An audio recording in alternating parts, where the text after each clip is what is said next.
السلام علیکم ورحمۃ اللہ وبرکاتہ۔ الحمد للہ الذی لم یزل ولا یزال حیا قیوما، والصلاة والسلام علی سید الانبیاء والمرسلین محمد وآلہ وصحبہ اجمعین، اما بعد۔ حاضرین و ناظرین، یہ درس نمبر 679 ہے۔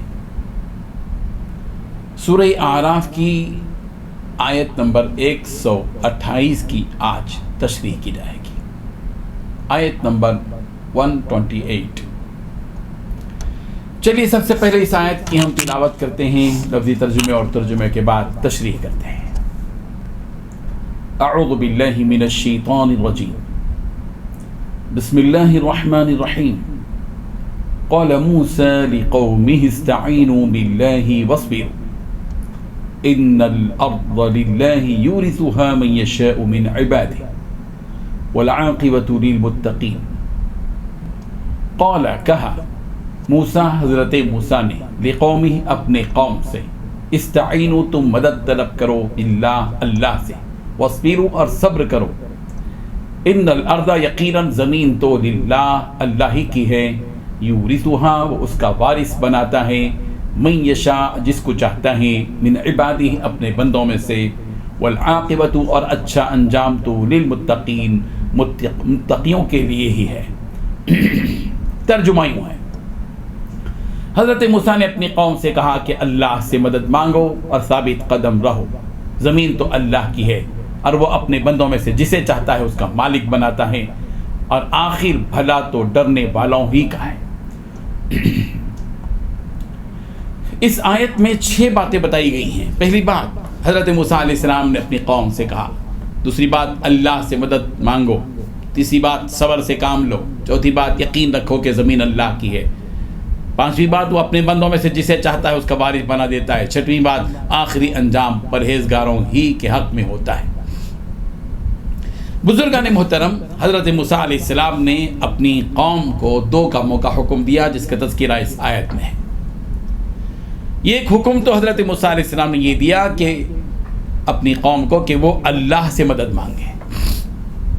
یہ حکم حضرت موسیٰ علیہ السلام نے اس لیے دیا کہ یہ حقیقت ہے کہ جو شخص دل کی گہرائی سے اس حقیقت کو جان لیتا ہے کہ دنیا میں تدبیر کرنے والی ذات صرف اور صرف اللہ تعالیٰ کی ہے، اسی کے ارادے اور اسی کے حکم سے یہ دنیا چلتی ہے اور دنیا کا یہ نظام چلتا ہے، اس یقین کے پیدا ہو جانے کی وجہ سے اس کا سینہ اللہ تعالیٰ کی معرفت کے نور سے کھل جاتا ہے۔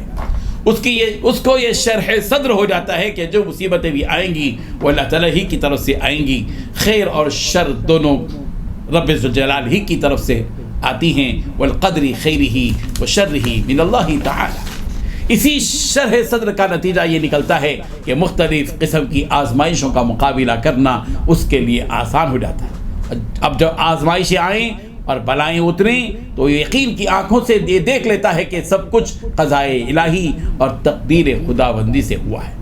اس لیے حضرت موسیٰ علیہ السلام نے حکم دیا اپنی قوم کو کہ ایسے وقت میں اے میری قوم کے لوگوں، اللہ تعالیٰ سے مدد مانگو، استعینوا باللہ۔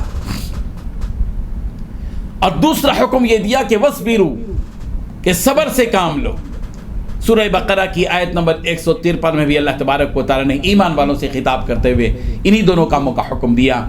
یا ایھا الذین آمنوا استعینوا، یا اے ایمان والو، مدد طلب کرو اللہ کی، بالصبر والصلاۃ، صبر کے ذریعے اور نماز کے ذریعے۔ تو اس میں ایک تو یہ کہ اللہ تعالیٰ ہی سے مدد مانگی جائے، اور دوسرا یہ کہ جب مدد مانگی جائے تو نماز اور صبر دونوں کو سامنے رکھا جائے، اللہ تعالیٰ کی عبادت کرے، نماز پڑھے اور صبر کرے، جو بھی حالات آئیں ان کو برداشت کرے۔ ان 2 کاموں کا حکم دینے کے بعد نتیجے کے طور پر 2 خوشخبریاں دی ہیں اس آیت میں۔ ایک تو یہ کہ ان الارض للہ یورثها من یشاء من عبادی، اے میری قوم کے لوگوں، اس یہ بات دل کے اندر بٹھا لو، یقین رکھو کہ زمین اللہ کی ہے، وہ اپنے بندوں میں سے جسے چاہتا ہے اس کا وارث بنا دیتا ہے۔ اور دوسری خوشخبری یہ دی کہ والعاقبۃ للمتقین، آخری انجام پرہیزگاروں ہی کے حق میں ہوتا ہے۔ اس آیت میں حضرت موسیٰ علیہ السلام کی طرف سے اپنی قوم کو یہ امید دلائی جا رہی ہے کہ اگر تم اللہ تعالیٰ سے مدد مانگو گے اور آنے والے حالات میں صبر اور ثابت قدمی کا مظاہرہ کرو گے، اللہ تعالیٰ تمہیں زمین کا وارث بنا دے گا اور تمہارے اس تقوی کی بنیاد پر تمہارا انجام بھی بہتر سے بہتر بنا دے گا، یعنی فرعون کی ہلاکت کے بعد تم اس زمین کے وارث ہو جاؤ گے۔ اللہ تعالیٰ نے والعاقبۃ للمتقین فرما کر ایک آفاقی دستور بھی بتلا دیا کہ جو شخص بھی تقوی اختیار کرے گا اور اللہ تعالیٰ سے ڈرے گا تو دنیا میں اس کا انجام بہتر ہوگا اور آخرت میں اس کے لوٹ کر جانے کی جگہ بہتر سے بہتر ہوگی۔ یہ انجام دنیاوی اعتبار سے بھی بہتر ہوگا اور آخرت کے اعتبار سے بھی بہتر ہوگا۔